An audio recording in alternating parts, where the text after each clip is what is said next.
Alors, on poursuit la série sur le sermon sur la montagne, ce sermon que Jésus a prêché et qui nous est rapporté au début de son ministère. J'ai eu le privilège de visiter Israël en 2019 avec mon épouse et surtout avec un super guide. Et il nous a emmenés en fait sur ce qu'on appelle le mont des Béatitudes. Voilà une photo de ce mont des Béatitudes. Alors pourquoi on pense que c'était ici? En fait, en Matthieu 4, verset 12, on voit que Jésus est parti de Nazareth pour aller à Capernaum. Et en Matthieu 5, verset 1, on voit que Jésus monta sur la montagne. Donc cette montagne, ou ce mont, est au pied en fait de Capernaum. Et si on regarde en Luc 6, verset 17, c'est le passage équivalent au sermon sur la montagne, on peut lire que c'est sur un plateau. En tout cas, la Bible du Sommer rend bien ce mot de plateau, un endroit plat, un lieu aplani. Et du coup, on peut se demander, mais alors finalement, c'est une montagne ou un plateau? Qu'est-ce que ça, c'était quoi cet endroit?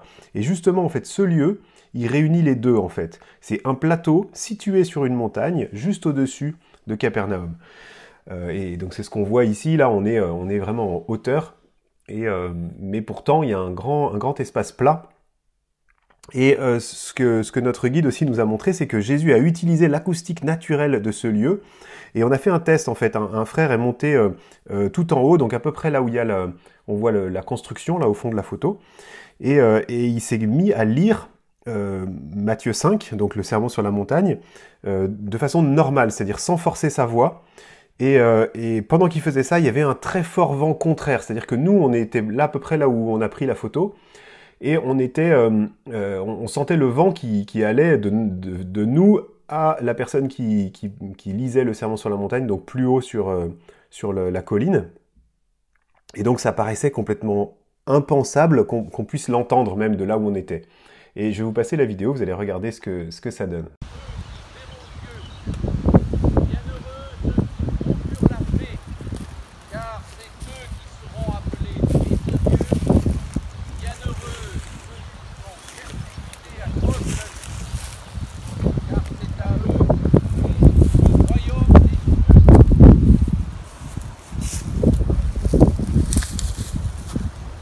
Voilà, et c'était vraiment impressionnant. Je ne sais pas si cette vidéo vous montre bien ça, mais on entend c'est pris avec un bête téléphone, hein, et on entend le son du vent qui souffle, et pourtant on entend très distinctement la voix de cette personne qui est tellement loin là-haut en fait.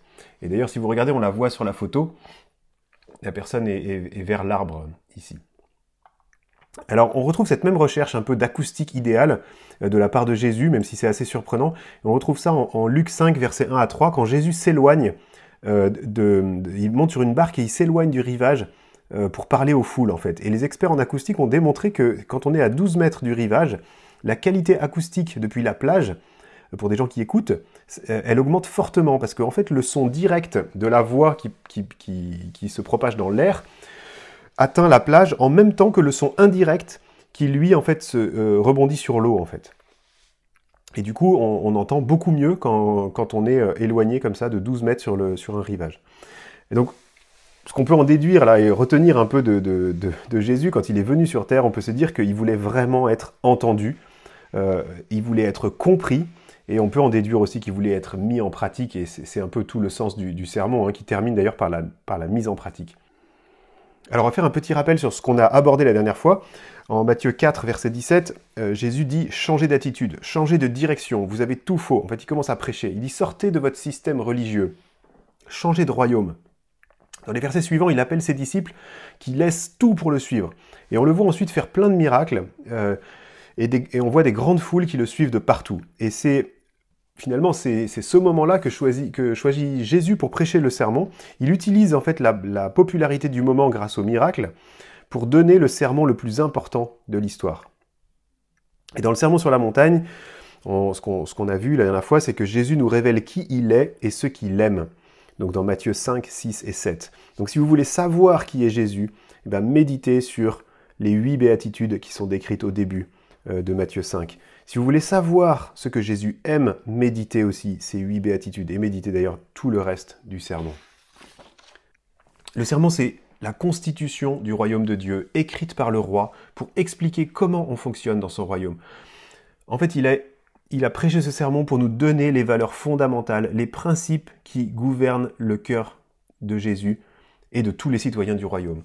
Et Jésus, du coup, commence par une description, et c'est ce qu'on a vu la dernière fois, la description du caractère et des attitudes des croyants. C'est ce qu'on appelle les béatitudes. Moi, j'aime bien retirer le B pour obtenir les attitudes qui caractérisent tous les croyants et qui caractérisent Jésus lui-même. Je vous avais montré ce schéma qui retrace les 8 béatitudes et une forme de progression, en tout cas de lien entre elles, en démarrant de la prise de conscience de nos besoins et de notre attitude réceptive, l'acceptation du salut et la marche par la grâce uniquement. Ensuite, les fruits qui sont produits en nous par l'action de la grâce et la conséquence qui est la persécution. Et du coup, c'est un peu comme 8 fruits que tous les croyants doivent cultiver dans leur jardin, dans le jardin de leur caractère, et sous l'action de la grâce, bien sûr. C'est-à-dire, je reconnais ma pauvreté spirituelle, pour commencer. Je pleure vraiment sur ma condition, sur mon incapacité à m'en sortir seul. Je suis humble de cœur, soumis à Dieu. J'abandonne ma cause, j'abandonne mes droits entre ses mains. J'ai désespérément faim et soif de justice, c'est-à-dire d'être en règle et de marcher droit. Je réagis avec douceur et avec bonté envers mon prochain. J'ai le cœur lavé, pur, par grâce, et je cherche aussi à le garder pur en continuant à vivre par l'esprit. Je prends le rôle d'artisan de paix là où je suis placé, quitte à prendre des coups. Et je suis solide dans la persécution, ce qui va être inévitable dès lors qu'on commence à ressembler à Jésus. Et tout ça, ça ressemble beaucoup à Galates 5.22 qu'on a étudié il n'y a pas longtemps, et qui parle justement de vivre sous l'influence de l'esprit. Et je vous le relis, vous le voyez aussi affiché. Mais le fruit de l'esprit, c'est l'amour, la joie, la paix, la patience, la bonté, la bienveillance, la foi, la douceur et la maîtrise de soi. Contre de telles attitudes, il n'y a pas de loi. Alors plus on cherche à vivre et à mettre en pratique ces béatitudes, plus on va grandir à la ressemblance de notre Seigneur Jésus. Et après avoir décrit comme ça les citoyens du royaume, Jésus va commencer à parler maintenant de leur rôle dans le monde. Et on va lire ça en Matthieu 5, versets 13 à 16. « Vous êtes le sel de la terre. Mais si le sel perd sa saveur, avec quoi la lui rendra-t-on ? Il ne sert plus qu'à être jeté dehors et piétiné par les hommes. Vous êtes la lumière du monde. Une ville située sur une montagne ne peut pas être cachée. Et on n'allume pas non plus une lampe pour la mettre sous un seau, mais on la met sur son support et elle éclaire tous ceux qui sont dans la maison. Que de la même manière votre lumière brille devant les hommes, afin qu'ils voient votre belle manière d'agir, et qu'ainsi ils célèbrent la gloire de notre Père céleste. » Je vais prier avant de continuer. Ouais, Seigneur, je te prie que ta parole nous touche, que nos cœurs soient réceptifs ce matin, que l'Esprit m'utilise comme il veut, que je sois clair, que je ne torde pas le sens des Écritures, et s'il te plaît, que ceux qui entendent retiennent les vérités éternelles qui sont contenues dans ce texte, et que tu me donnes d'être clair et compréhensible dans ce que je vais dire maintenant. Amen. Alors le plan, il va être assez simple. On va regarder déjà à qui s'adresse Jésus exactement, c'est qui ce « vous » par lequel il commence. Ensuite, on va voir en deuxième qu'est-ce que c'est qu'être sel de la terre. Ensuite, on verra qu'est-ce que c'est qu'être lumière du monde. Et on terminera avec des applications concrètes de comment briller concrètement, qu'est-ce que ça peut vouloir dire pour nous aujourd'hui. Alors à qui Jésus s'adresse exactement ? Il commence par « vous », mais c'est qui ce « vous » ? Alors, on a vu déjà au début du chapitre 5 qu'il s'adresse directement aux 12 disciples. Ces 12 disciples vont devenir les apôtres, donc les envoyés, et c'est eux qui reçoivent la mission de faire des disciples et de leur enseigner à mettre en pratique tout ce que Jésus leur a prescrit. C'est Matthieu 28, verset 20. « Faites de toutes les nations des disciples, baptisez-les au nom du Père, du Fils et du Saint-Esprit, et enseignez-leur à mettre en pratique tout ce que je vous ai prescrit. » Le « vous », il s'adresse donc aux citoyens du royaume, à ceux qui vivent les béatitudes qu'on a citées juste avant. On cite souvent ces versets, le fait que les chrétiens sont sel et lumière, un peu hors de leur contexte, mais maintenant vous ne pourrez plus les dissocier, vous ne pourrez plus dissocier le fait d'être sel et lumière aux attitudes et aux caractéristiques du croyant, aux attitudes et aux caractéristiques des citoyens du royaume. En réalité d'ailleurs, c'est uniquement Christ qui est sel et lumière. Nous le sommes parce que nous le reflétons, parce que nous lui ressemblons. Ça me rappelle 2 Corinthiens 3, verset 18, « Nous tous qui, sans voile sur le visage, contemplons comme dans un miroir la gloire du Seigneur, nous sommes transformés à son image de gloire en gloire par l'Esprit du Seigneur. » En vivant les béatitudes, c'est là que nous sommes sel et lumière de la terre. Alors, revêtir Christ pour avoir les attitudes et pour avoir un cœur qui lui ressemble, concrètement, ça se traduit comment pour nous aujourd'hui, si on veut s'inspirer des béatitudes? C'est premièrement contempler Jésus, connaître ses valeurs et s'en saisir vraiment pour nous-mêmes. Ça peut être parfois de prier pour vouloir, c'est-à-dire « Seigneur, fais-moi aimer ce que tu aimes, fais-moi détester ce que tu détestes ». C'est aussi faire le chemin intérieur pour aller de la tête au cœur, c'est-à-dire pour passer de croire à comprendre. Dans Éphésiens 3, verset 17, « Je prie que vous soyez enracinés et fondés dans l'amour pour être capables de comprendre avec tous les saints quelle est la largeur, la longueur, la profondeur, la hauteur de l'amour de Christ. » Le mot ici « comprendre », c'est katalambano, et le sens, c'est lutter, c'est prendre possession, comme prendre possession d'une ville, c'est se jeter sur. Il y a une idée de vaincre. Et oui, c'est pas facile d'aller du fait juste de passer de croire à une vérité et vraiment l'intégrer, la comprendre, posséder cette vérité de notre intérieur. Et donc c'est enraciner ces vérités en nous, en faire l'expérience transformatrice de notre caractère au plus profond de notre être. Et peut-être que ça peut vous aider d'écrire la liste de ces béatitudes, d'écrire ces qualités-là, ces valeurs, et de les prier chaque jour, peut-être même chaque heure s'il y a besoin certaines fois. Ce qui peut aider aussi pour ça, c'est méditer la parole, parfois dans une autre version, traduite un peu différemment pour avoir d'autres mots, parce qu'au bout d'un moment on est anesthésié, et on relit les mêmes choses et ça rentre pas plus loin. Ça peut être aussi de méditer sur des commentaires, des exemples d'autres croyants qui ont eu les mêmes luttes que vous. Donc voilà, ça c'était des exemples concrets pour essayer de revêtir Christ, pour avoir les attitudes et un cœur qui lui ressemblent. Mais le deuxième aspect, c'est faire mourir en nous tout ce qui nous empêche de vivre ces béatitudes. Et ça peut être en nous attaquant à notre orgueil, en nous attaquant à notre manque d'humilité, en s'attaquant à notre désir de nous défendre, en s'attaquant à notre fierté, en s'attaquant à notre lâcheté, notre peur du conflit constructif. Et vous pouvez insérer d'autres choses, mais si vous vous demandez où j'ai trouvé tout ça, c'est facile, j'ai trouvé tout ça dans mon propre cœur, malheureusement. Alors, le message de Jésus dans le Sermon sur la montagne, il est vraiment pas marketing. Hein. Jésus n'attire pas les foules avec un discours mielleux. Il dit pas qu'il va sauver les gens malgré eux. Il dit pas qu'il va sauver les gens indépendamment de leur volonté propre. Jésus parle cash en fait. Hein. Il fait pas juste entendre un message rassurant sur l'amour inconditionnel. D'ailleurs, j'aime pas beaucoup ce terme inconditionnel. Contre-conditionnel serait plus juste. Parce qu'il y a bien une condition. La condition, c'est que Jésus a dû payer pour ça. Jésus vient mettre en lumière nos zones d'ombre. Et c'est les zones qu'on essaye de cacher ou de se cacher parfois. On est très malin pour se cacher à nous-mêmes par nos propres raisonnements. On peut lire Matthieu 4, verset 16. « Le peuple, assis dans les ténèbres, a vu une grande lumière. Sur ceux qui se trouvaient dans le pays de l'ombre de la mort, une lumière s'est levée. » Et le verset juste après, verset 17, c'est là où Jésus dit, il prêche « Changez d'attitude, car le royaume des cieux est proche. » Cette lumière qui vient nous amener, c'est aussi le changement, c'est aussi de nous renouveler, de nous sortir de la mort dans laquelle on était. Alors est-ce qu'on est prêt à entendre, à enseigner et à mettre en pratique les deux parties du message de l'Évangile? Parce que la première est facile, le pardon de nos péchés, le fait que Jésus est notre sauveur, ça a l'air facile comme ça, et c'est des fois pas si simple, mais on n'a rien à faire de spécial. Par contre, la deuxième partie du message, c'est la sainteté à laquelle on est appelé. C'est le fait de dépendre de Dieu en toutes choses.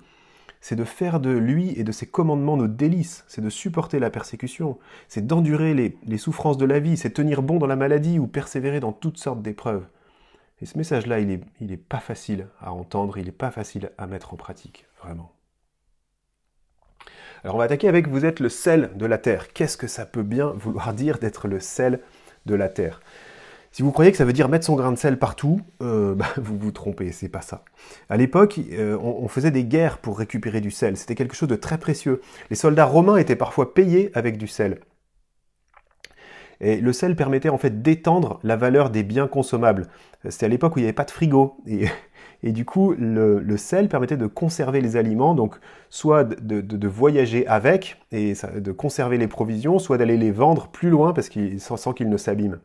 Donc il y a bien deux qualités au sel. Nous, on pense tout de suite à la qualité de donner de la saveur, mais il y a aussi cette autre qualité qui est ralentir la décomposition des aliments.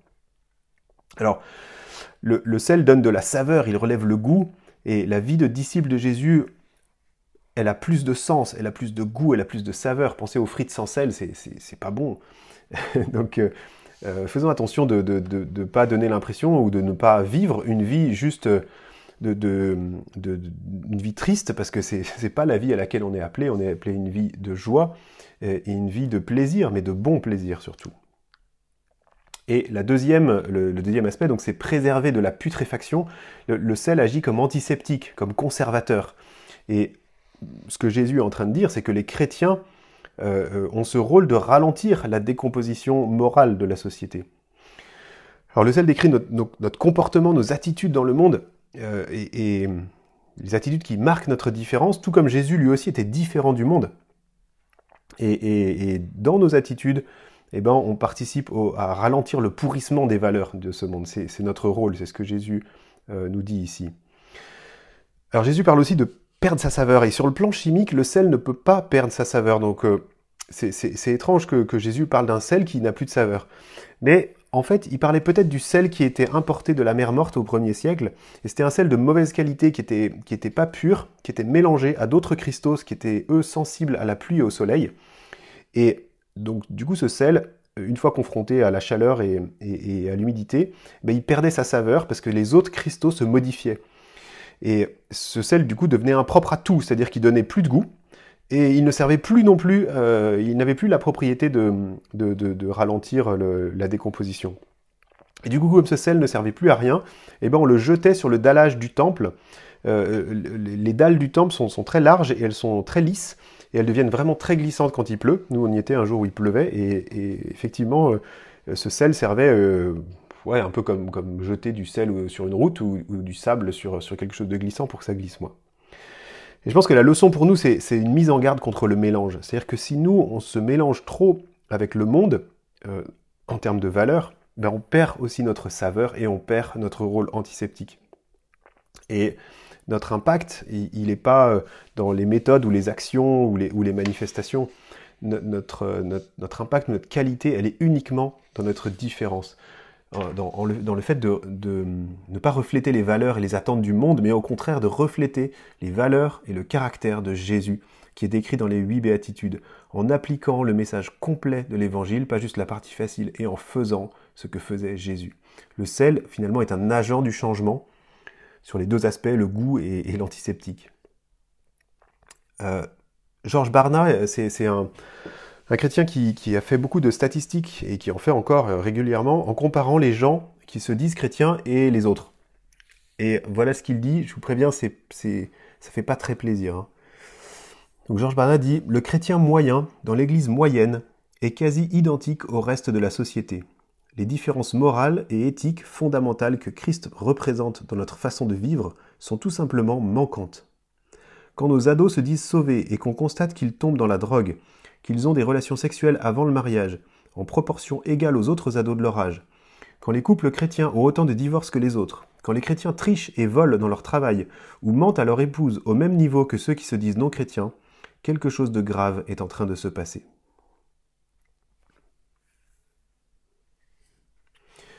Et Jésus nous prévient de ça. Avec le privilège d'être sel et lumière, Jésus nous prévient qu'on peut perdre ce privilège si on ne vit pas les valeurs et les attitudes de Matthieu 5, 3 à 12. Si nous perdons nos qualités distinctives, nous ne sommes plus celles de la terre, et ça fait mal, c'est triste. Ensuite, Jésus nous dit qu'on est la lumière du monde. Alors, qu'est-ce que ça peut bien vouloir dire être la lumière du monde? Alors, si vous croyez que ça veut dire mettre une lampe torche dans les yeux de votre voisin en lui posant des questions gênantes après l'avoir attaché sur une chaise, là encore, vous vous trompez. La lumière, ça évoque aussi un agent du changement. En fait, la lumière, elle change les ténèbres en lumière.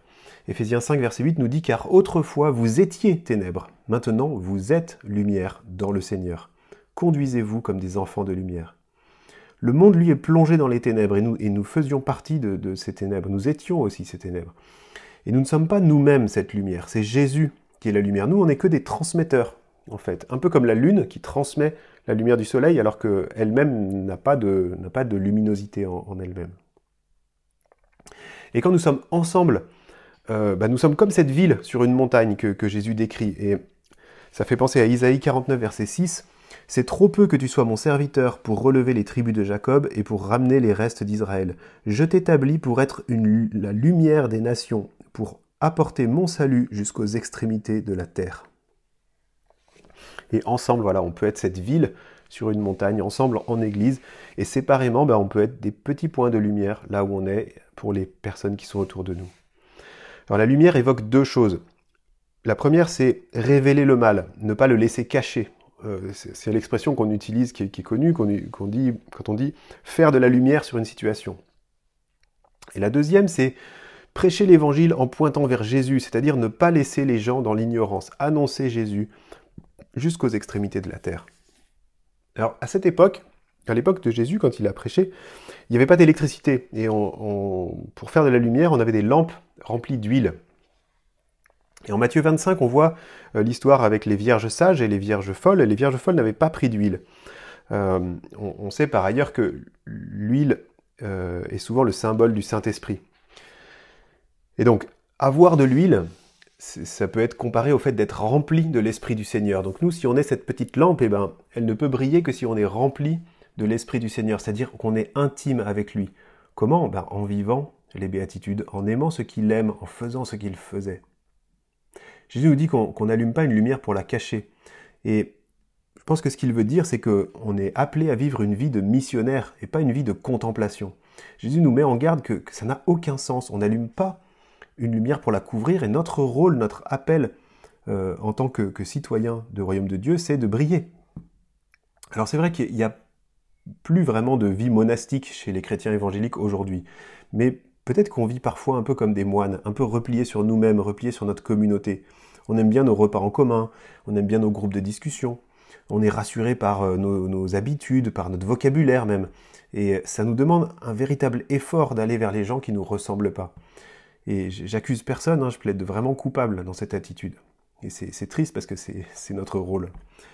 Et donc être sel et lumière, il y a donc deux images, et j'aime bien voir le sel comme notre attitude et notre comportement qui est différent, et la lumière plutôt comme le fait de dénoncer le mal et de proclamer le salut en Jésus-Christ. C'est-à-dire que les deux sont nécessaires, puisque si on ne fait que être différent, sans jamais annoncer Christ, la gloire pourrait revenir sur nous, sur nos belles actions, et non sur Dieu qui en est la véritable source. Et peut-être que c'est pour ça qu'il y a ces deux images, sel et lumière. Attribuons la gloire à Dieu. Jésus termine d'ailleurs donc au verset 16, sur la finalité de briller. Pourquoi briller ? Et il dit que de la même manière votre lumière brille devant les hommes, afin qu'ils voient votre belle manière d'agir, et qu'ainsi ils célèbrent la gloire de votre Père céleste. Jésus ici décrit la bonne réaction des gens à l'évangile. Certaines personnes, quand ils vont vous voir et quand ils vont vous entendre, ils seront attirés irrésistiblement par la personnalité de Jésus qu'ils sont en train de découvrir à travers vous. Ça, c'est la bonne réaction, mais la mauvaise, elle a déjà été donnée par Jésus, si vous vous rappelez, la dernière fois, donc c'est au verset 10 à 12, chapitre 5, verset 10 à 12, c'est juste à la fin des béatitudes. On vous insultera, on vous persécutera, on dira faussement toutes sortes de mal, on dira de vous toutes sortes de mal à cause de moi. Alors, quand vous mettez en pratique les valeurs du royaume, quand vous faites ce que faisait Jésus, vous serez confrontés à deux réponses opposées. La persécution de la part de ceux qui rejettent Jésus et l'attirance pour Jésus, des gens qui vont dire « moi aussi je veux ça, moi aussi je veux être changé et je veux être sous le bénéfice du salut offert. Et j'ai soif de cela. » Alors comment briller aujourd'hui ? Jésus finit par un impératif. C'est le premier impératif de tout le sermon sur la montagne, le reste était plutôt des descriptions. Et là, Jésus dit « Que votre lumière brille devant les hommes, afin qu'ils voient votre belle manière d'agir. » Jésus il a terminé le passage sur les béatitudes en disant qu'il serait inévitable que nous soyons persécutés, et peut-être que finalement ça semble logique d'être tenté de vivre caché. Et si c'est pour me faire persécuter, autant vivre discrètement. Jésus en fait nous appelle à faire l'inverse, c'est-à-dire à briller, et il précise que ça sera par notre belle manière d'agir, par notre façon d'être et d'agir.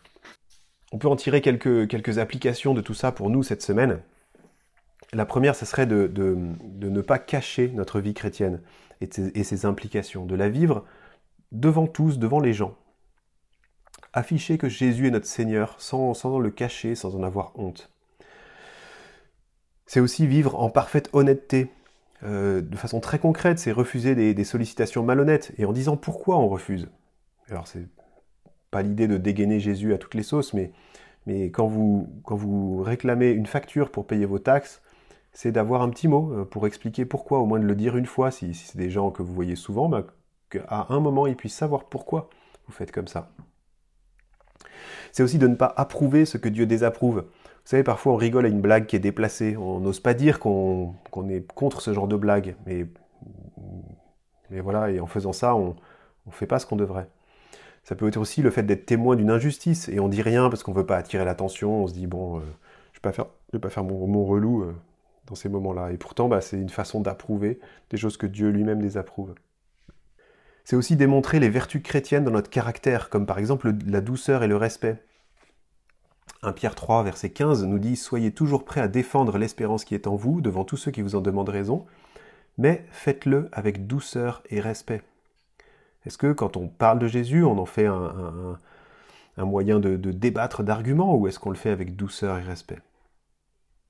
Et pour ça, peut-être ça peut aider de voir les gens comme les non-croyants, comme des victimes de la puissance des ténèbres, mais pas comme des ennemis. On peut pas les forcer de toute façon. C'est aussi chercher de nouvelles vertus qu'on pourrait développer dans notre caractère, comme la persévérance, la maîtrise de soi, la bienveillance. 2 Pierre 1, verset 3, et puis ensuite verset 5 à 7 nous dit « Sa divine puissance nous a donné tout ce qui est nécessaire à la vie et à la piété. Pour cette raison même, faites tous vos efforts afin d'ajouter à votre foi la qualité morale, à la qualité morale la connaissance, à la connaissance la maîtrise de soi, à la maîtrise de soi la persévérance, à la persévérance la piété, à la piété l'amitié fraternelle et à l'amitié fraternelle l'amour. » Ça fait une belle liste. Vous pouvez en piquer un ou deux là-dedans et vous dire qu'est-ce que je voudrais travailler. Vous voyez, le début, il nous a donné tout ce qui est nécessaire pour vivre cette vie. Et c'est pour cette raison qu'on doit faire des efforts. C'est parce qu'il nous donne le vouloir et le faire. À nous de passer à l'action maintenant. Pour ça, bien sûr, c'est aussi travailler à notre propre sanctification. C'est comment on peut le faire? Comment on peut travailler à notre sanctification? C'est en vivant en contact avec Jésus, c'est en le cherchant activement pour recevoir sa lumière. C'est lui demander avec des prières intenses qui montrent notre faim et notre soif de justice, dans le sens être en règle et dans le sens marcher droit. Être en règle, c'est par le sacrifice de Jésus, et marcher droit, c'est aussi en choisissant le bien, en rejetant le mal. Est-ce que pour ça, vous avez des rendez-vous réguliers avec Dieu? Est-ce que vous les tenez chaque jour? Est-ce que vous avez des frères de confiance pour partager vos luttes aussi? Alors dans certains cas, ça nous demande aussi de couper et d'abandonner nos attitudes charnelles, toutes celles qui s'opposent au caractère qui est décrit dans les béatitudes. Notre propre justice, par exemple, quand on ne veut pas écouter, quand on ne veut pas regarder nos zones d'ombre. Ça peut être l'apitoiement sur soi à la place d'une vraie repentance. Ça peut être le fait de rejeter trop souvent, ou voire systématiquement, la faute sur les autres, de minimiser notre responsabilité. Ça veut dire aussi abandonner notre désir de nous défendre quand on est ou quand on se sent attaqué. Et tout ça, c'est des choses pour lesquelles on doit lutter, pour couper, pour abandonner, et peut-être on aura à le faire et à le refaire. C'est des tendances qu'on a et qui peuvent être vraiment attachées, enracinées profondément. Et enfin, pour terminer, c'est faire de bonnes œuvres. Il ne s'agit pas uniquement de notre caractère, ça c'est le côté centré sur nous, mais il s'agit aussi d'être un modèle de bonnes actions, et ça c'est centré sur les autres. Notre sanctification personnelle n'a pas pour objectif qu'on soit fier de nous-mêmes ou qu'on se rassure nous-mêmes sur notre propre salut. L'objectif de notre transformation personnelle, c'est de faire connaître Dieu et d'attirer des âmes à lui. Et c'est à ce moment-là que les gens pourront se dire, mais pourquoi sont-ils si différents dans leur conduite, dans leurs réactions, dans leurs paroles, dans leurs actes? Et notre témoignage pointera alors vers Jésus, la véritable lumière. Je vais prier pour conclure. Merci Seigneur parce que tu nous dévoiles le caractère de Dieu, les valeurs de son royaume, d'une façon qu'on puisse les comprendre. Merci parce que tu es venu les démontrer, les vivre et nous montrer l'exemple. Apprends-nous, s'il te plaît, à nous saisir de ces valeurs, à les chérir, à les enraciner en nous, à les mettre en pratique pour être sel et lumière pour les personnes autour de nous. Et je te prie que toi, Jésus, tu sois notre précieux trésor. Amen.